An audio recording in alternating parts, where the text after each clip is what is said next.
Mari kita berdoa. Terima kasih Tuhan Yesus, kalau pada malam hari ini hamba-Mu berdiri di tempat ini, itu semua karena kehendak-Mu. Terima kasih Tuhan, bahwa Engkau selalu ikut campur tangan dalam setiap kehidupan kami. Terima kasih Bapa. Terima kasih untuk kasih setia-Mu yang memang tidak pernah berhenti dalam kehidupan kami. Terima kasih Bapa. Sebentar hamba-Mu akan membagikan firman-Mu. Biarlah apa yang aku sampaikan ini adalah isi hati-Mu. Urapi hamba-Mu, dan biarlah hamba-Mu melakukan seperti yang Kau kehendaki. Kami menyerahkan dari awal sampai selesainya di dalam nama Tuhan Yesus. Haleluya. Amin. Nah, saudara, saya akan bacakan ayat tema kita bulan ini ya saudara, yang diambil dari 2 Korintus 12 yang ayatnya yang ke-9. Tetapi jawab Tuhan Yesus kepadaku, cukuplah kasih karuniaku bagimu, sebab justru dalam kelemahanlah kuasaku menjadi sempurna. Sebab itu menjadi sempurna. Sebab itu terlebih suka aku bermegah atas kelemahanku, supaya kuasa Kristus turun menaungi aku. Amin. Saudara, ini adalah surat dari Rasul Paulus ya saudara, untuk jemaat di Korintus. Paulus itu adalah seorang yang pandai ya saudara, orang yang berpengetahuan. Dia itu banyak mengadakan tanda mujizat, tanda ajaib dalam pelayanan pemberitaan Injil. Dan dia juga pewahyuannya itu luar biasa ya saudara. Dan tapi Tuhan itu mengizinkan, dikatakan ada duri untuk ayat sebelumnya saudara.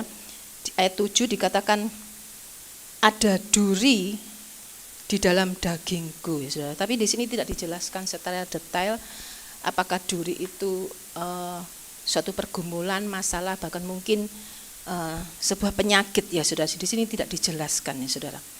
Tapi Rasul Paulus disebutkan juga bahwa Rasul Paulus itu kepingin bahwa duri yang ada di dalam dagingnya itu dicabut oleh Tuhan. Dan dia sudah berdoa ya saudara.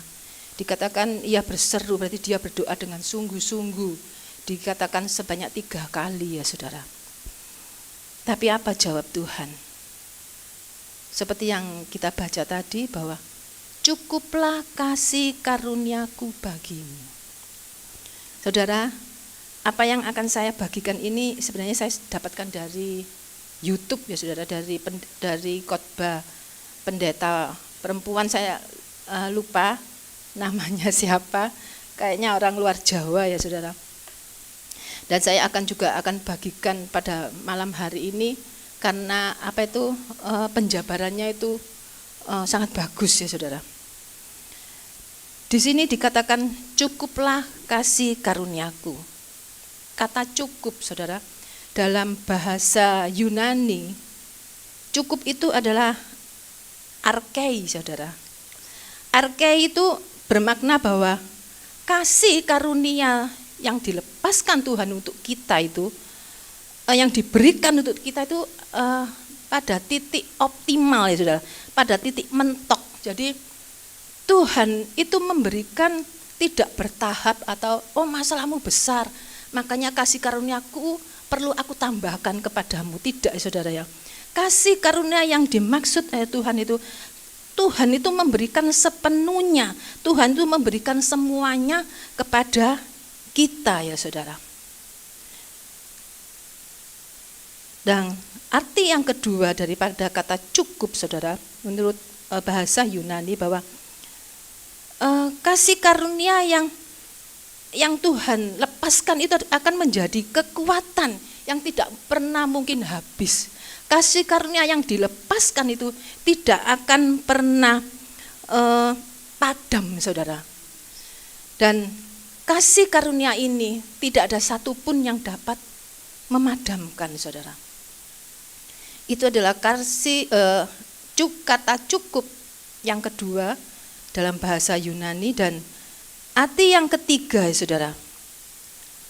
Kata cukup, ketika kasih karunia itu dilepaskan, saudara, itu adalah upaya Tuhan untuk mempertahankan kita, supaya kita itu bertahan dalam kondisi apapun juga.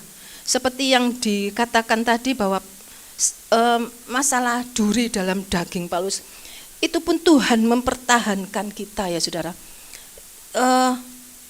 Dalam masalah apapun, pergumulan apapun, dalam proses mungkin yang berat, dalam pertempuran yang luar biasa, Tuhanlah yang memberikan kita, mempertahankan kita, ya saudara.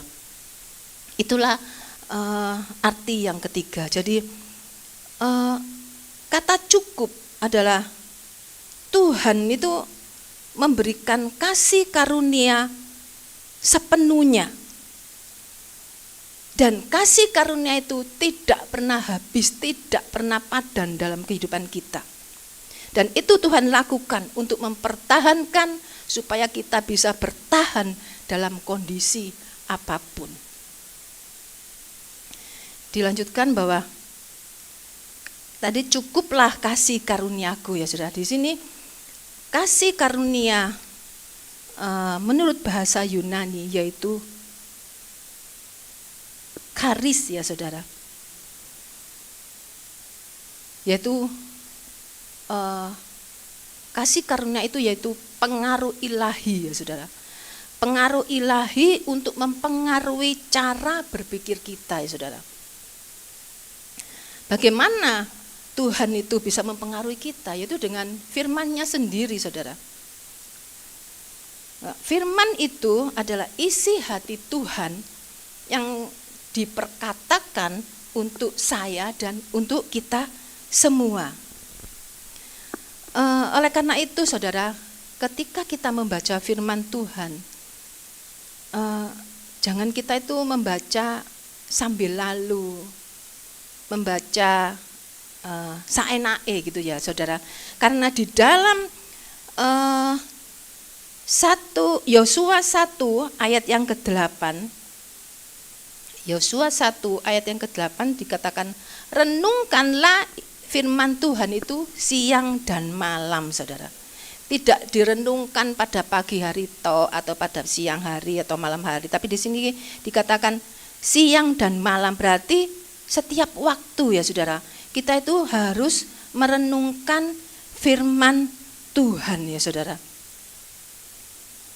Lah, ketika kita merenungkan firman Tuhan itu, saudara, ya, itu adalah upaya kita agar kasih karunia itu bekerja di dalam kehidupan kita.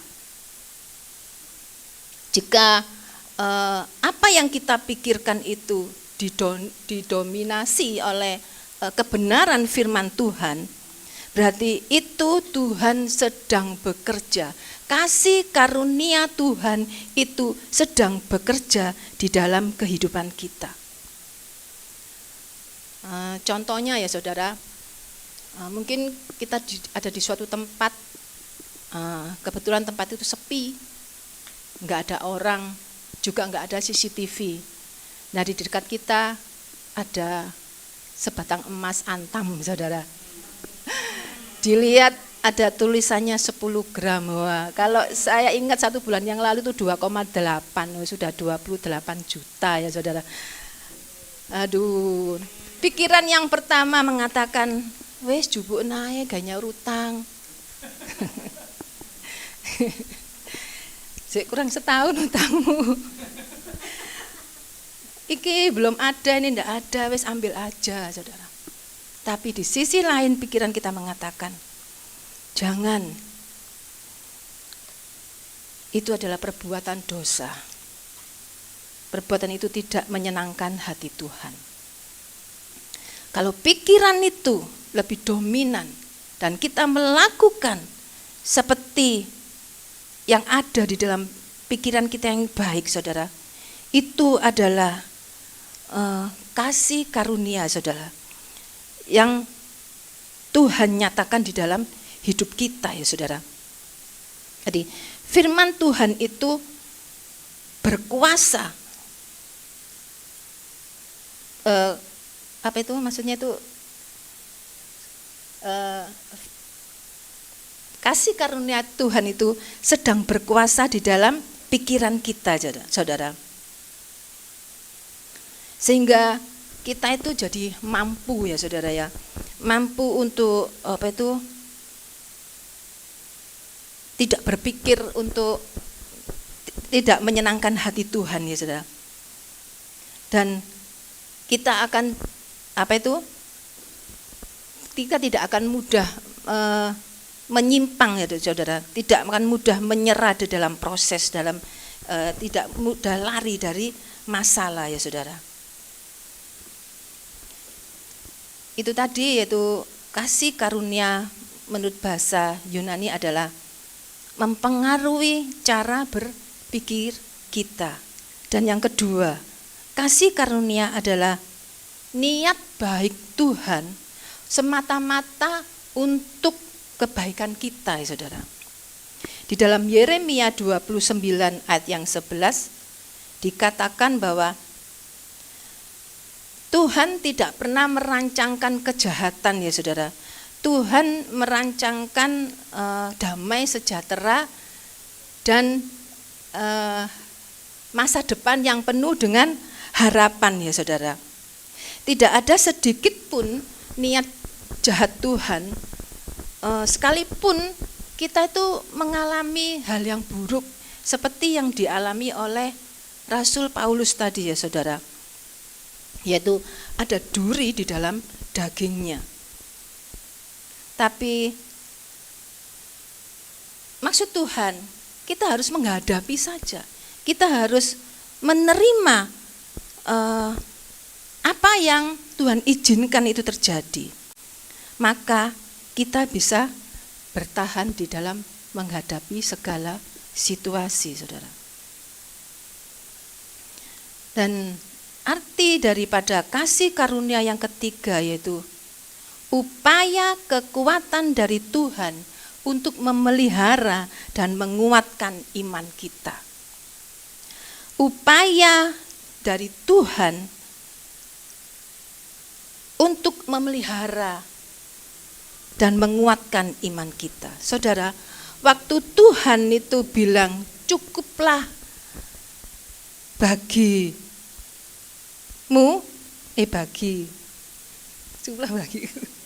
ya benar, kasih karuniaku.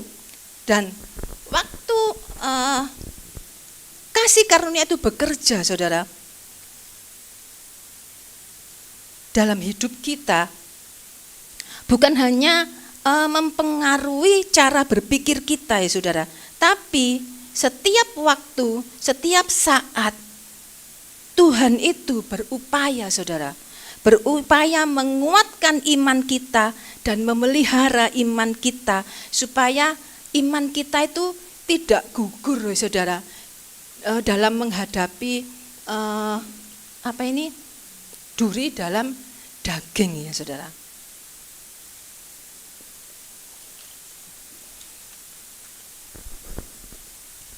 Oleh karena itu, saudara, dalam menghadapi duri dalam daging kita, yaitu apapun masalah kita, janganlah mengandalkan kekuatan kita, ya saudara.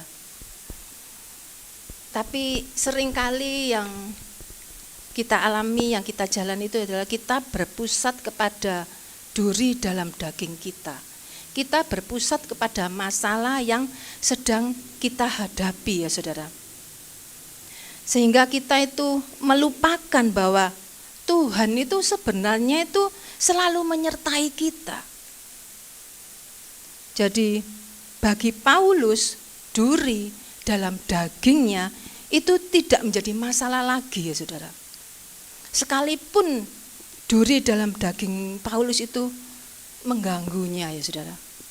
Karena Paulus tahu bahwa Immanuel, Tuhan itu selalu beserta dengan Dia ya saudara. Nah, tadi dikatakan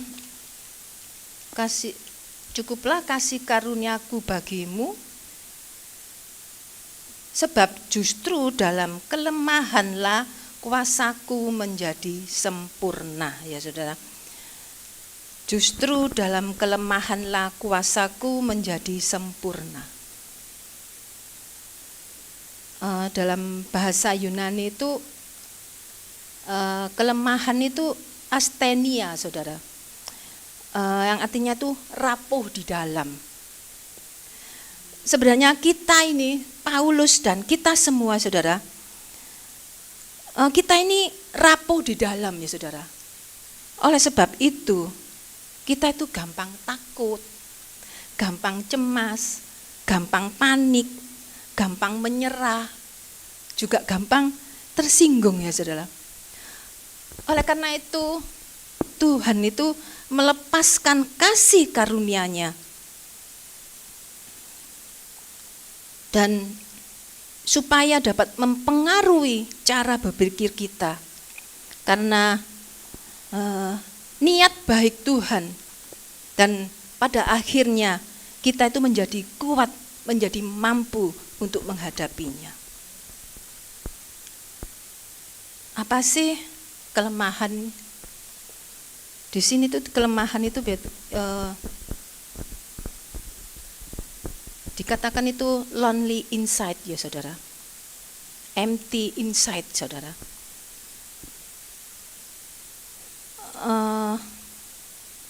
Orang-orang yang kehilangan semangat hidup, orang-orang yang merasa kesepian, orang-orang yang merasa kosong ya saudara.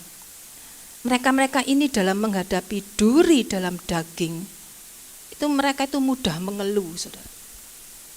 Orang yang mudah marah, orang yang mudah tersinggung, dan mereka ini adalah ekspresinya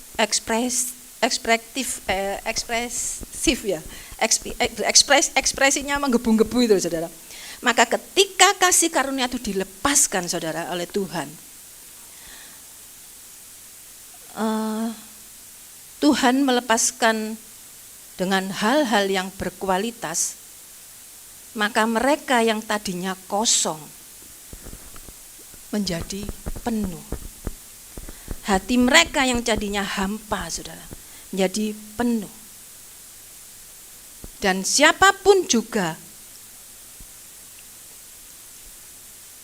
ketika hatinya penuh saudara, ketika hatinya dipenuhi oleh Tuhan, maka ketika mereka menghadapi duri dalam daging, tetap bisa menjadi tenang saudara.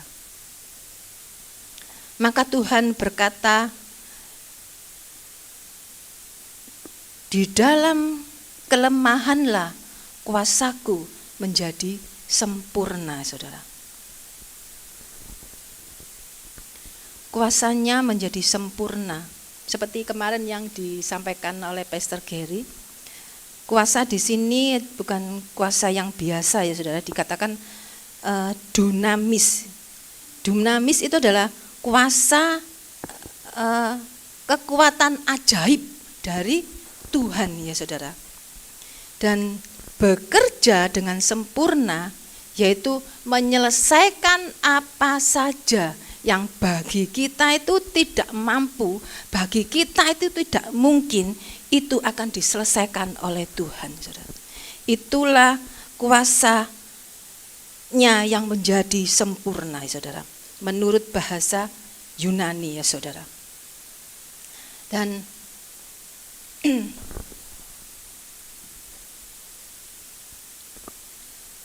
di sini dikatakan, sebab itu terlebih suka aku bermegah atas kelemahanku, supaya kuasa Kristus turun menaungi aku. Sebab itu terlebih suka aku bermegah atas kelemahanku. Banyak dari kita ya saudara, yang kadang itu tidak menyadari akan kelemahan kita, tidak menyadari bahwa kita itu sombong, tidak menyadari bahwa kita itu jengkelno. Kita tidak menyadari lah akan kekurangan-kekurangan kita. Dan banyak juga orang-orang yang tidak sadar bahwa kuasa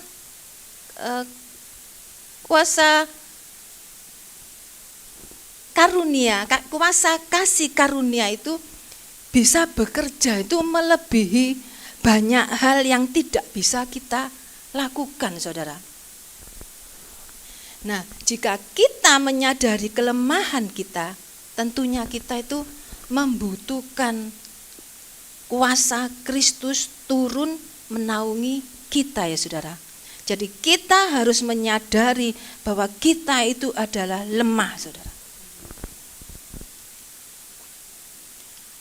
Di sini, saudara, ini yang terakhir ya, saudara. Di sini Rasul Paulus itu menyadari bahwa dia itu lemah. Rasul Paulus itu lemah.